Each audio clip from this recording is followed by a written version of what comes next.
Quem nunca se pegou ouvindo uma música com estética dos anos 80 ou até mesmo olhando para uma foto antiga e sentindo um aperto no peito, uma saudade dolorida de uma época que sequer era vivo?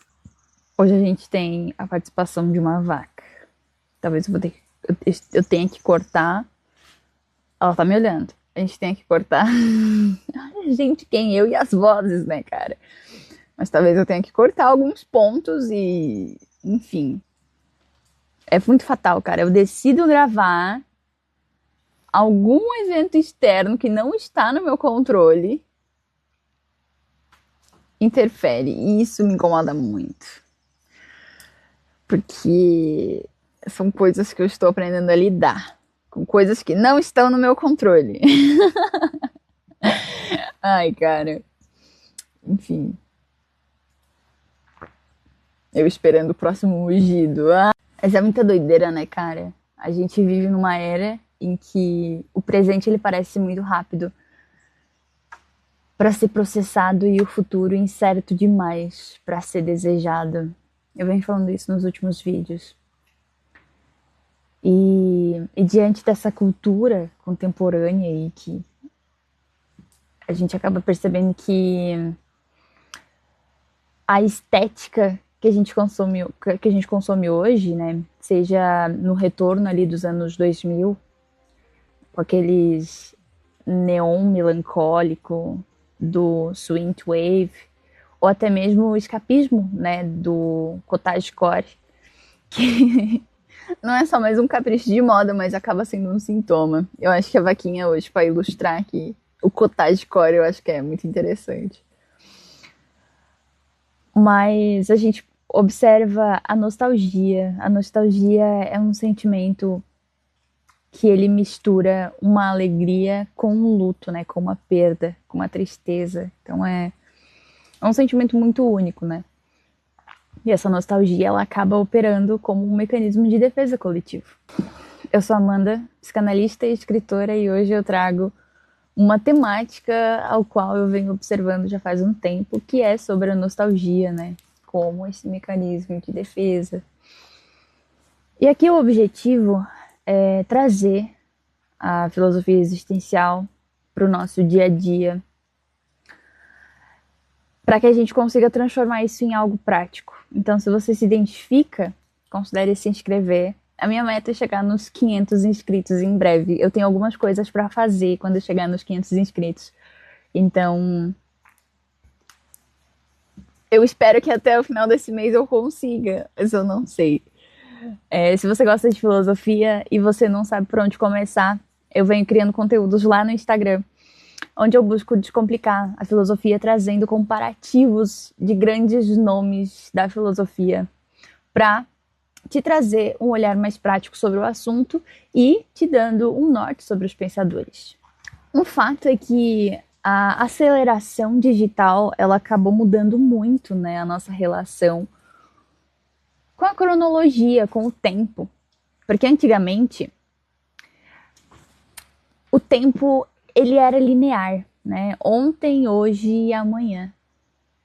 Só que hoje em dia, eu percebo que a gente vive num presente contínuo. Numa espécie de agora perpétuo que acaba sendo alimentado por esses feeds infinitos, pelas notificações em tempo real e até pelos algoritmos que acabam demandando da nossa atenção a cada segundo, que nos prendem nessa teia de distração, né? E isso tudo acaba dando uma sobrecarga psíquica e eu diria até um pouco estressante, porque a minha experiência, quando eu passo muito tempo no Instagram, olhando os feeds, olhando o que os criadores de conteúdo estão fazendo e tal, porque querendo ou não, faz parte do meu trabalho, né? Acaba até gerando um pouco de estresse, aquele monte de estímulo, sabe? Porque não tem mais pausa para que a gente assimile as coisas. O tempo, ele acaba sendo fragmentado em pílulas de 15 segundos, 3 minutos, hoje em dia é o máximo, para que você consiga deter da atenção. E eu crio conteúdo sobre filosofia, e são conteúdos que são um pouco... Logo ela começa aqui. Ela tá aqui do meu lado. E criar conteúdo sobre filosofia é você começar a dar contexto para as coisas para que você chegue num ponto, né? Que esse é o rolê. Só que ao mesmo tempo, cara, 3 minutos é muito pouco. Muito pouco. E das vezes que eu abro a câmera pra gravar conteúdos aqui pro YouTube, eu penso, caramba, mano, agora eu posso me acalmar, posso desacelerar de fato e posso falar devagar até. Porque com essas métricas muito rápidas, com isso acontecendo muito rápido, mugiu lá. Tem vaca aqui, tem vaca lá, tem vaca aqui. Mas com essa criação de conteúdo muito rápido, com esse monte de trend, com esse monte de coisa, a gente acaba ficando muito acelerado. E a gente acaba trazendo até pro nosso dia a dia, né? Porque essa hiperestimulação...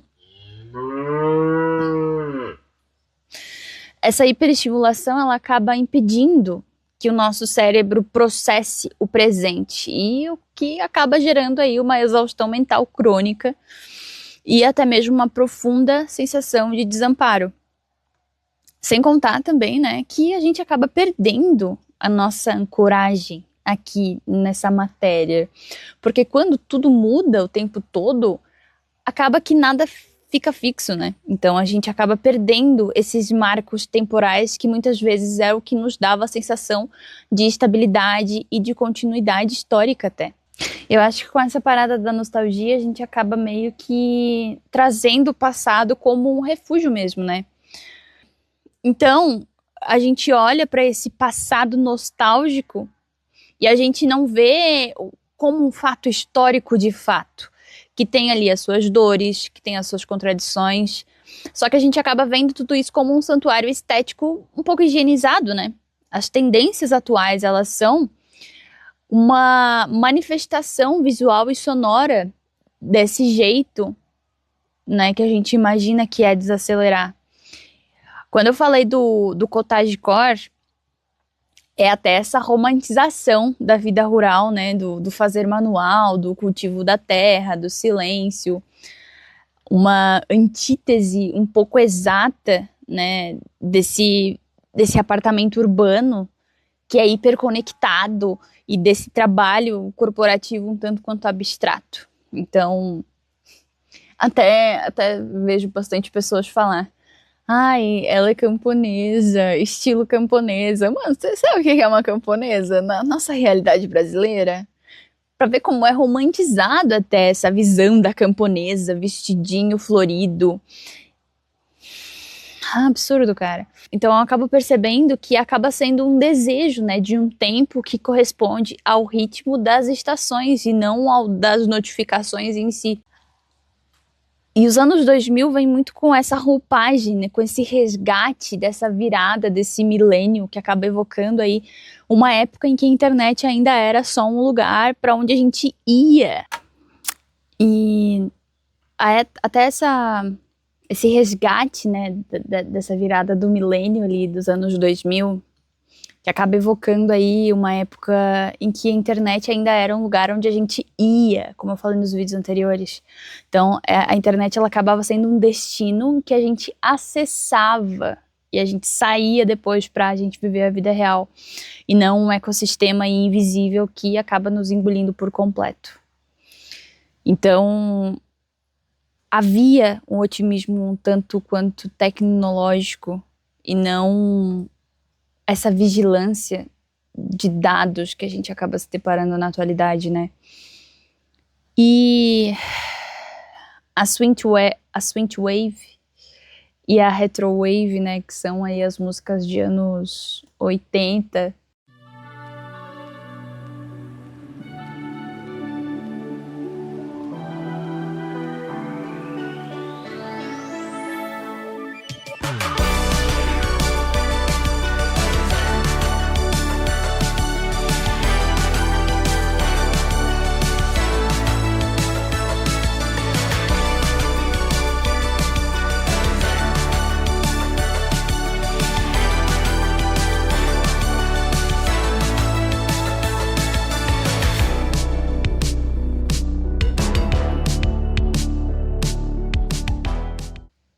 elas acabam sendo reinventadas.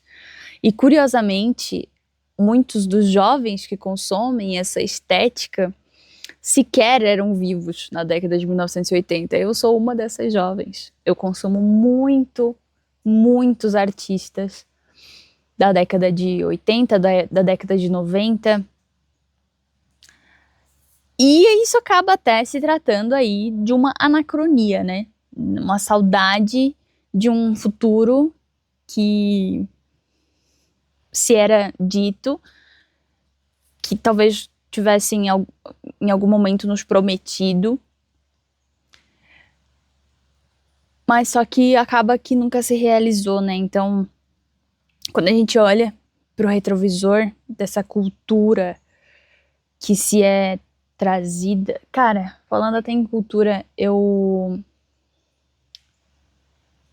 postei um vídeo. É que eu tô pensando se eu vou postar ele hoje ou amanhã. Hoje, sexta-feira. Mas que fala exatamente de dois filósofos que traziam essa visão da indústria cultural que nos é imposta e tal. Eu vou deixar o vídeo aqui. Quem assistiu o vídeo do YouTube vai ter em primeira mão. O mundo se maravilhava com o avanço da tecnologia, do cinema de Hollywood, né? E do rádio. Dois filósofos judeus alemães que fugiram do nazismo olharam para a festa e sentiram calafrios. Hoje, no Descomplicando Filosofia, traremos Theodor Adorno, um musicólogo e pensador sofisticado, e Marx Horkheimer, um sociólogo de mente afiada, onde eles uniram forças no exílio americano para escrever a obra mais sombria e profética do século, A Dialética do Esclarecimento.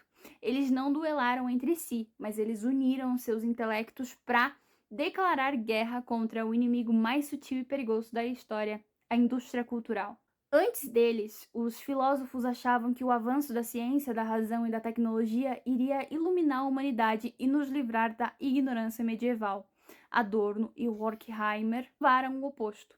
A mesma razão que criou a penicilina e a eletricidade foi usada para industrializar a morte nos campos de concentração e para anestesiar a população nas grandes cidades através do entretenimento em massa. Eles criaram o conceito de indústria cultural para mostrar que o cinema, a música pop e a televisão não são arte, são mercadorias feitas em série numa esteira de produção. O objetivo da indústria não é te fazer pensar, mas sim esvaziar a sua mente depois de um dia exaustivo de trabalho. Eles diziam que o entretenimento moderno é uma tortura disfarçada de prazer.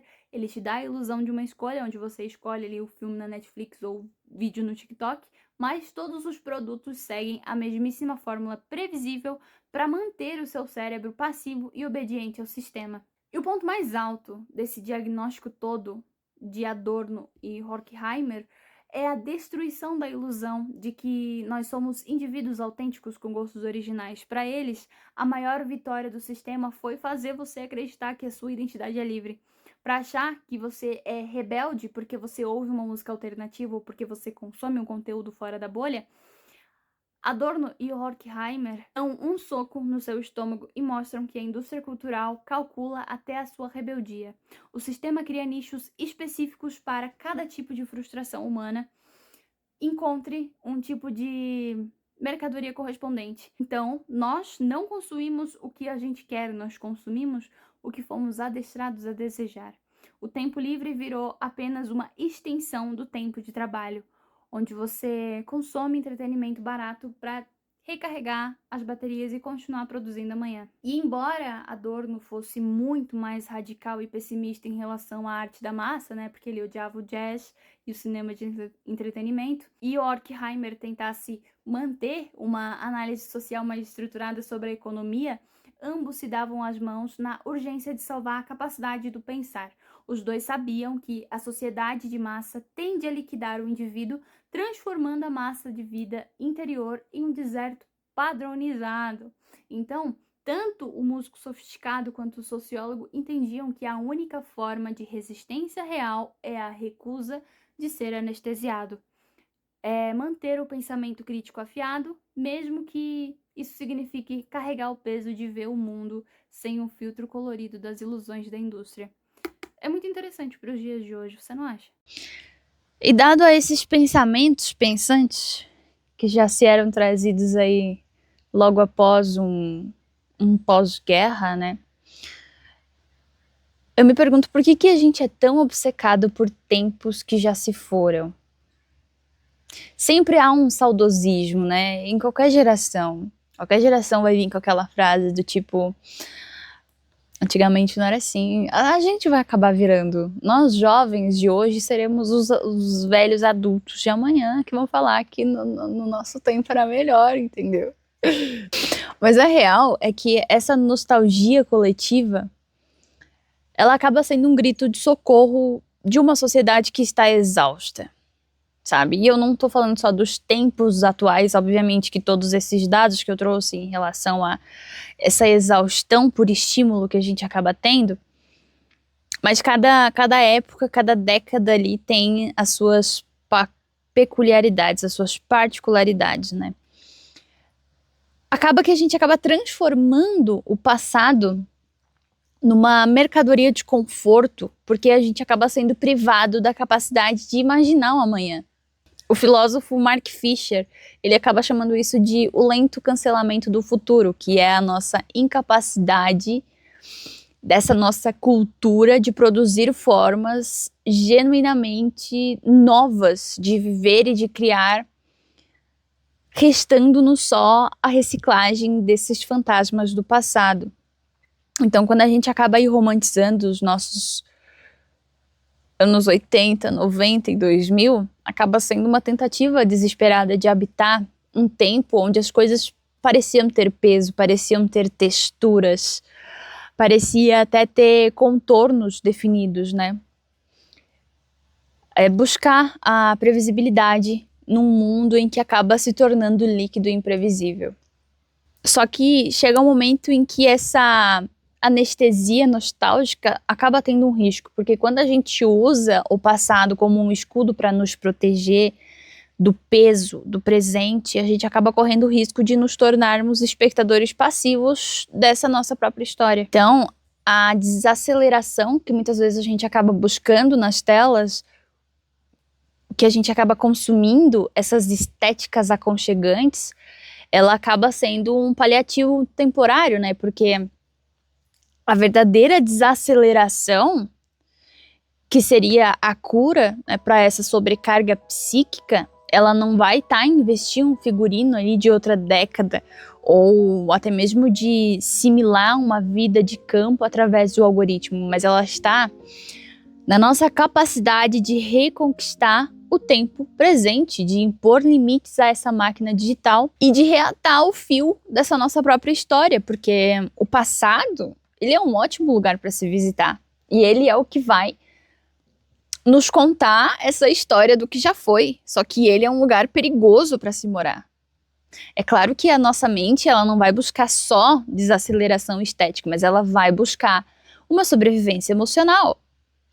Então, eu percebo que essa obsessão pelo passado, quando a gente analisa aí sobre uma ótica, até mesmo trazendo a psicologia para essa nossa roda de conversa, a gente percebe que acaba sendo uma das estratégias de defesa bem sofisticada desse nosso ego, desse nosso eu, de lidar com uma das maiores fontes de sofrimento dessa nossa era, que é essa angústia do imprevisível, que é essa exaustão da hipervigilância.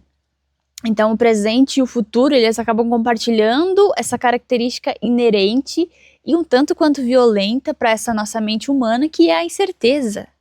A nossa mente odeia espaços vazios. A nossa mente odeia finais que não têm finais, pontas soltas. Viver na atualidade exige uma negociação constante com o caos, sejam elas crises climáticas, estabilização econômica, algoritmos imprevisíveis e até mesmo a fluidez das relações humanas. Então, esse apego nostálgico acaba sim sendo esse analgésico psicológico, porque o passado, Ele é o único território onde a gente tem um spoiler que acaba sendo um alívio, então tem esse desfecho conhecido, né? A gente sabe como que a moda dos anos 2000 terminou, a gente sabe como o destino da cultura pop lá dos anos 80 terminou. A gente consome essas estéticas que acabam limpando esse horizonte de qualquer ameaça de surpresa. Então não tem suspense, né? Não há um risco de algum trauma inédito. E quando nós, jovens contemporâneos, decoramos aí o nosso quarto dentro dessa estética synthwave, o que acaba aí adotando esse visual cottagecore, a gente acaba criando esse micromundo que ele é hipercontrolado.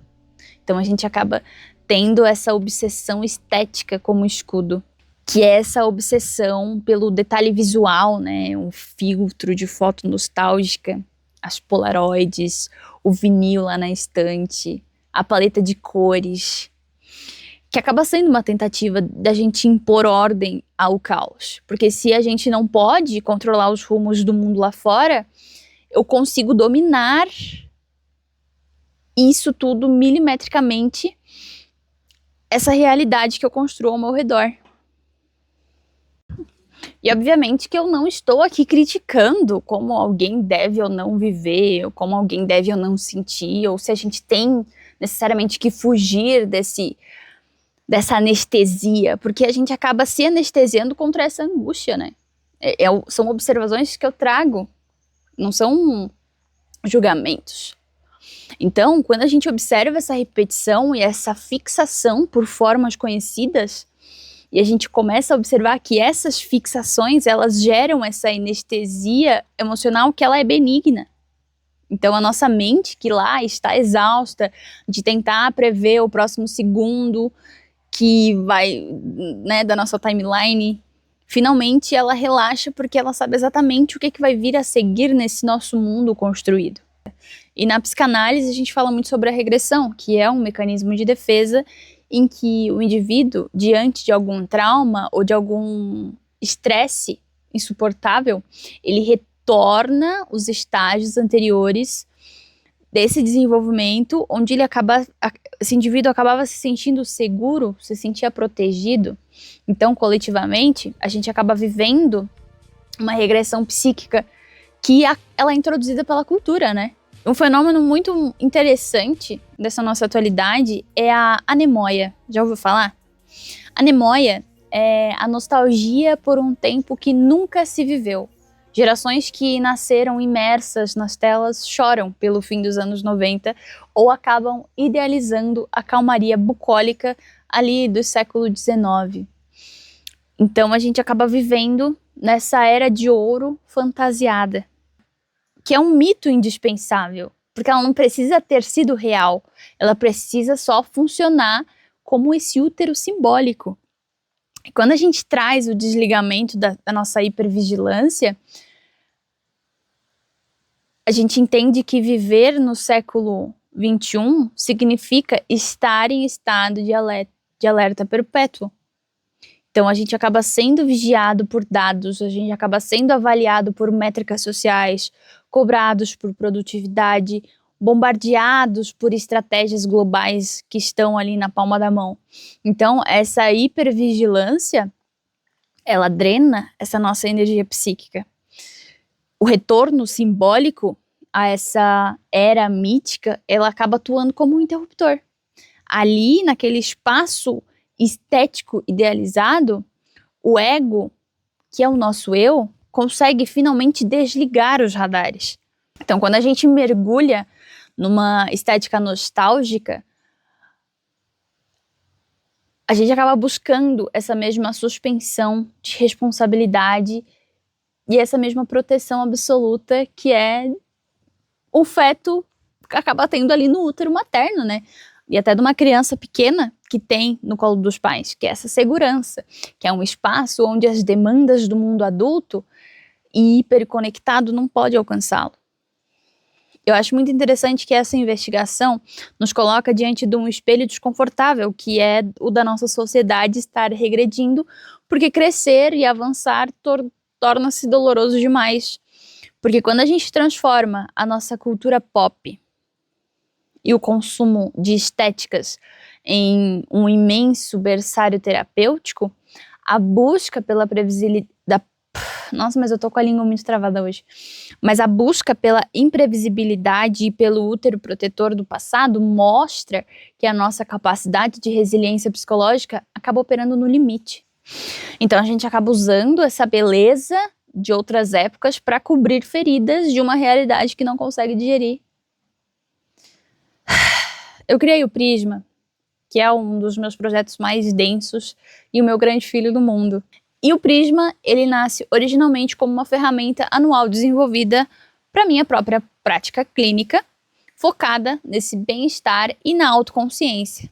Lá dentro, nós deixamos de lado para que a gente consiga entender esse funcionamento neurobiológico e psicanalítico das nossas próprias emoções.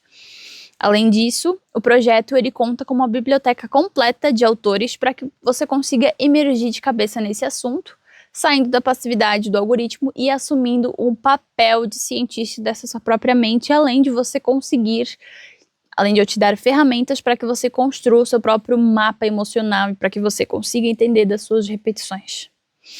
Para saber mais, o link está na descrição. O grande desafio dessa anestesia é o despertar. O útero, ele é um lugar de passagem e não de permanência, né? Então, quando alguma música synthwave ela acaba, quando esse nosso filtro de foto ele é removido, quando o peso do presente contínuo continua à espreita, a verdadeira saúde psíquica da nossa época, ela vai desprender e a gente vai conseguir criar espaços de segurança e de previsibilidade no agora, construindo coletivamente um presente que vale a pena ser vivido, ao invés de um passado que a gente precisa eternamente encenar. Para que a gente entenda onde tudo isso nos toca, a gente precisa dar um passinho para trás e olhar não só para a tela do celular, mas para as nossas próprias mãos. Quando que foi a última vez em que você sentiu que algo era de fato real, que tinha peso, que tinha textura e que acabava deixando uma marca? E o que a gente está fazendo hoje é resgatar essa estética não só como um exercício de estilo, né? Isso acaba sendo até uma arqueologia do desejo, porque a gente acaba escavando o passado para que a gente consiga preencher esses buracos que a vida digital ela acaba cavando nessa nossa alma. Porque se a gente olha muito de perto, essa obsessão acaba nos trazendo algumas carências que a gente acaba compartilhando coletivamente no nosso dia a dia. O primeiro é a textura, né? Esse deserto que se é criado digitalmente. A gente passa o dia arrastando o dedo por uma superfície de vidro perfeitamente lisa, fria e asséptica.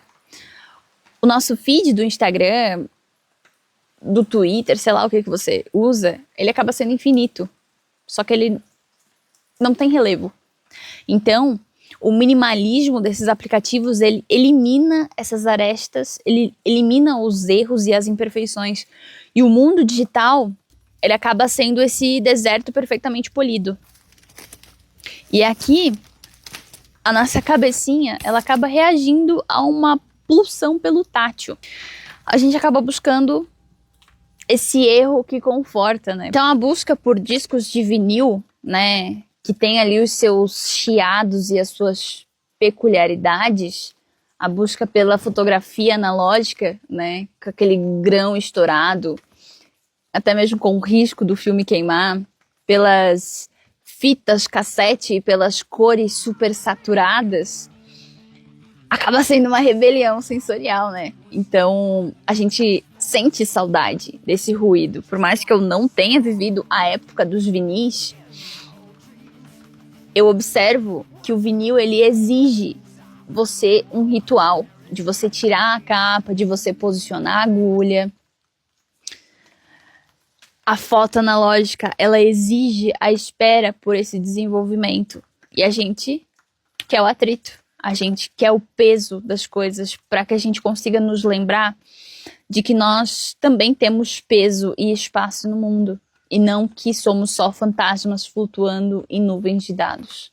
A solidão dos anos 80 e 90, retratada em luzes de neon ou até mesmo em fitas VHS de locadoras vazias, tinha uma dignidade romântica. Era uma solidão analógica. Você estava sozinho ali com seus pensamentos, com um livro, olhando para a chuva pela janela. Então, isso acaba contrastando muito, né, com a nossa solidão atual, porque a nossa solidão de hoje, ela é barulhenta, ela é humilhante. A gente está sozinho no quarto, cercado por bilhões de pessoas online que parecem estar se divertindo sem nós, vivendo uma vida que a gente talvez nunca vá viver. Ou, enfim. Então, é uma solidão que, ao mesmo tempo, acaba sendo uma exclusão em tempo real.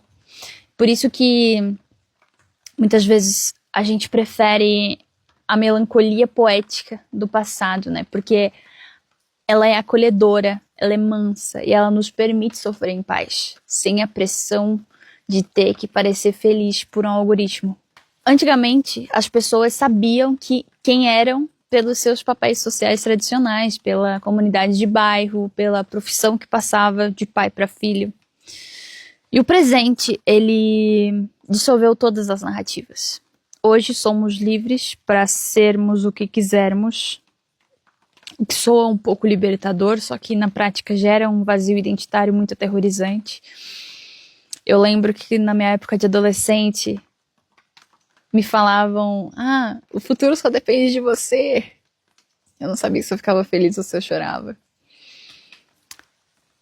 E que me faz questionar muitas vezes quem somos nós, quem sou eu, quando eu posso ser qualquer coisa. E a resposta dos nossos jovens contemporâneos tem sido comprar uma identidade enlatada, né? Diante do caos de não saber onde que se encaixa, o indivíduo ele acaba adotando uma estética de uma década inteira. Então ele não precisa inventar uma personalidade do zero. Ele consome esse pacote pronto. Quantos de vocês não viram aí perfis que a estética do perfil é usar vestidos longos de época e daí ela acha uma pessoa que se veste igual e os dois parece que vivem ali nos anos 70, 80. Então tem esse pertencimento, né? Porque ela não precisa inventar essa personalidade do zero. Ela pega. Então, eu sou a garota do cottage-core. Entendeu? E é uma estrutura pré-fabricada, né? Porque vestir uma década passada funciona até como uma armadura, porque acaba oferecendo aí um manual de instrução de como se vestir, o que você deve ouvir, como que você deve decorar o quarto, para que você reforce essa identidade. E, novamente, eu não estou falando que isso é errado, né? Nós estamos fazendo uma observação. E essas questões todas de quebra entrega um senso comunitário instantâneo com outras pessoas que elas também adotem esse mesmo catálogo. Então vem esse pertencimento que esse presente fragmentado não vai conseguir mais dar. Se a gente for honestos conosco, todos nós já caímos nessa armadilha em algum nível. A gente já comprou algum livro físico que a gente sabia que demoraríamos a ler só pelo prazer de folhear as páginas. A gente já colocou algum filtro vintage em uma foto tirada de um celular de última geração. E a gente acaba fazendo isso porque a gente sente falta da humanidade na tecnologia. A gente sente falta desse rastro humano que o minimalismo moderno ele tenta apagar para que tudo se torne mais rápido e eficiente, até mesmo na questão arquitetônica das coisas, assim. Quanto menos informação, parece que é melhor na cabeça de algumas pessoas. porque não tem a necessidade de se criar uma identidade ali em cima, sabe? Eu acho um grande paradoxo dessa nossa geração, que a gente acaba usando essa tecnologia que é mais avançada, né, uma das mais avançadas da história humana, para que a gente tente simular uma vida sem ela. Então, quando a gente fala sobre o desejo, a gente percebe que nós não estamos realmente com saudade dos anos 80, dos anos 90, ou até mesmo de uma vida pacata.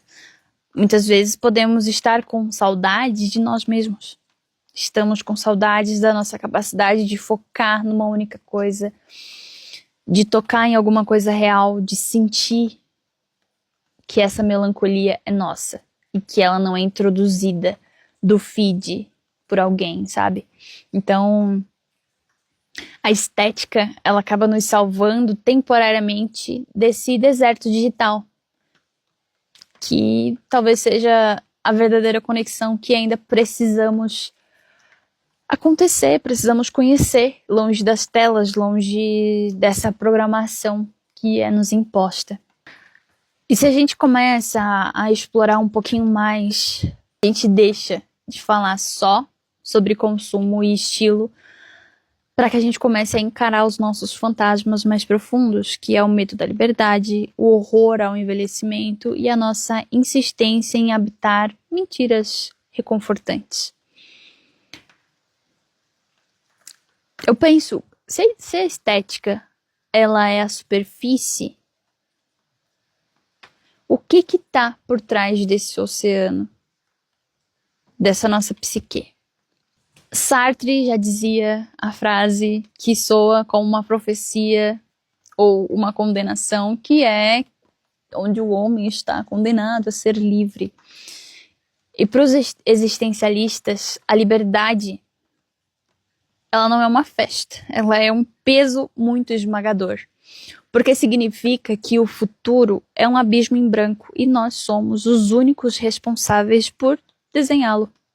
Então, na nossa atualidade hiperconectada, essa liberdade ela acaba sendo multiplicada ao infinito e se transformando numa tirania. A gente tem tantas escolhas, a gente tem tantas carreiras possíveis, tantas identidades para performar e tantas promessas de futuro que o resultado é a paralisia. E a gente acaba caindo até num verdadeiro nó cego, né? Nessa nossa atualidade, que é o paradoxo do consumo, né? A mesma estrutura que acaba gerando essa nossa sobrecarga psíquica, acaba sendo de um isolamento que acaba lucrando e que nos vende esse anestésico. Aí a gente chega no ponto do capitalismo tardio, que ele não vai colonizar só territórios ou mercados, ele vai colonizar o nosso inconsciente. Frederic Jameson, ele já alertava, Jameson, independente, ele já alertava que uma das marcas do capitalismo tardio é a incapacidade de criar formas originais, restando-lhes só a reciclagem. Só que o algoritmo, ele acaba elevando isso num nível a mais. Hoje, a inteligência de dados, ela não vai ler só os cliques, mas ela vai ler o desamparo ao qual estamos vivendo. Quando a gente passa horas assistindo vídeos nessa estética cottagecore, por exemplo, eu tô usando esses exemplos porque a gente acaba seguindo uma mesma linha, tá? Mas, ou sei lá, ouvindo músicas ali dos anos 80 ou 90, o sistema, ele não vai entender isso só como um gosto musical, ele vai mapear essa sua carência de significado, esse seu tédio e esse seu esgotamento urbano e trazendo isso como alvo. Ele vai transformar isso num alvo. Aí, o mercado ele vai pegar essa vulnerabilidade existencial, que é legítima, e vai devolver ela um pouquinho purificada. Ele vai mastigar ela e vai te dar pronta para o consumo. Vai te devolver aí em formato de mercadoria.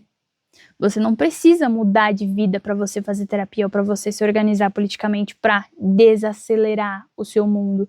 É só você comprar uma lâmpada de projeção lá do pôr do sol, né, que acaba viralizando ali no TikTok. Eu acho fantástico, eu tenho 2. Comprar um moletom oversized com lavagem vintage ou, sei lá, uma vitrola portátil para que você consiga decorar o seu quarto. Então, a crise existencial, ela se transforma num carrinho de compras cheio, tá ligado? E tem um processo que é profundamente cruel na forma como a cultura de massa ela lida com o sofrimento humano, que acaba sendo a da pasteurização. Pasteurizar um sentimento significa retirar dele tudo que é perigoso, subversivo, complexo ou verdadeiramente doloroso, deixando só essa parte palatável, né? Essa parte estética, essa parte bonita. Então, ocorre muito a captura desse isolamento, né? Dessa angústia. Muitas vezes você não tem uma comunidade real, podendo virar uma dor terrível. Então, isso que deveria nos mover a quebrar as telas e buscar o outro, o ser humano, a exigir vidas menos produtivas, acaba fazendo com que o sistema capture essa dor que antes poderia virar ação, né? Então ele vai pasteurizar isso. Ele vai te jogar no máximo do isolamento. E ao invés de resolver o isolamento, o mercado ele vai te entregar um filtro ali do TikTok que vai simular essa luz melancólica de um filme dos anos 90, dos anos 80. Uma playlist ali que se chama, sei lá, Crying in the Car Lo-Fi. Ou até uma dor, né? Que acaba sendo legítima, virando aí numa vibe, num traço de estilo, um elemento de engajamento. Então, você acaba sendo estimulado, né? A sentir saudades, a sentir a solidão. Só que isso é desde que você performe isso para a câmera e que você gere dados para a plataforma. Todos nós já caímos na ilusão de que se a gente mudasse a estética das nossas coisas, a nossa vida acabaria mudando junto. A gente talvez compre roupas dos anos 2000 para que a gente tente resgatar essa energia jovem, essa energia otimista, né? Da galera da Malhação. Puta nostalgia assistir Malhação, cara, dos anos 2000.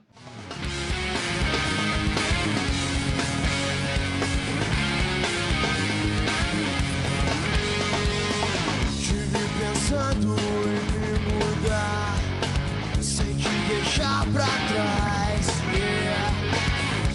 Resolvi pensar em nós,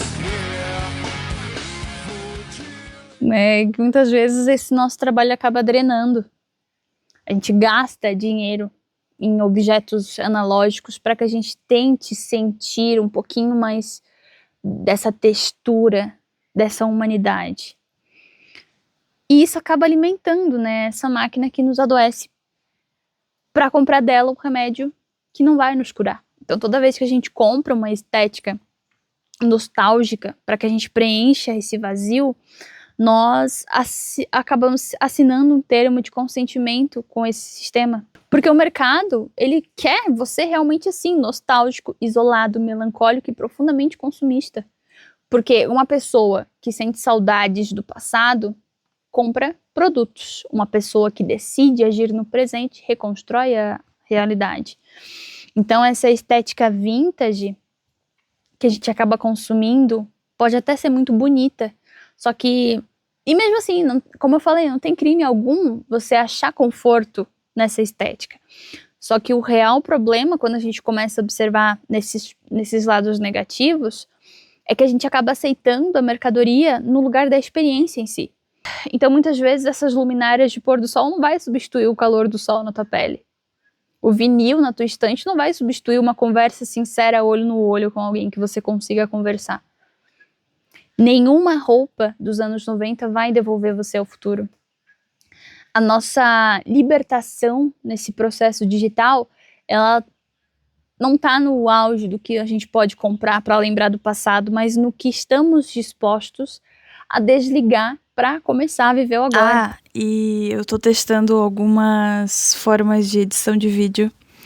Eu demorei só 3 horas para editar esse vídeo, coisa que eu demorava 1 hora nos vídeos anteriores. Então, eu preciso realmente do seu feedback pra saber se isso daqui vai valer a pena ou não. Eu quis deixar um pouquinho mais dinâmico, mais visual. Eu acho que é interessante, dados os conceitos que eu trago, né? Cottage core e os caramba, eu acho que ficou interessante. Enfim, me deixe nos comentários. Vim aqui dar uma finaleira pra esse vídeo, que ele já tá bem longo. Eu cortei bastante coisa. E é isso, cara. Gostaram do meu filtro aesthetic? Só dando os recados finais. Caso você queira ver um lado um pouco mais íntimo da minha cabecinha, eu tenho trazido as minhas escritas pro mundo e elas estão lá no Catarse. Você não precisa necessariamente assinar para você ter acesso às minhas escritas. Só fazer o login com a conta do Google, com um clique você já consegue. Esse link que tá aqui na descrição, ele vai te levar direto. Ele tá na descrição ou no primeiro comentário. Ele já vai te levar direto pra lá. Dá pra você curtir, dá pra comentar, então dá pra gente ter uma interação por lá. Eu vou adorar te ver por lá.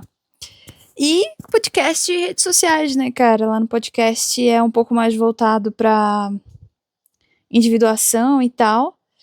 E como eu falei no início lá, no Instagram tem mais vídeos sobre filosofia, um pouco mais didático. É isso. Eu e a Etiqueta ficamos por aqui.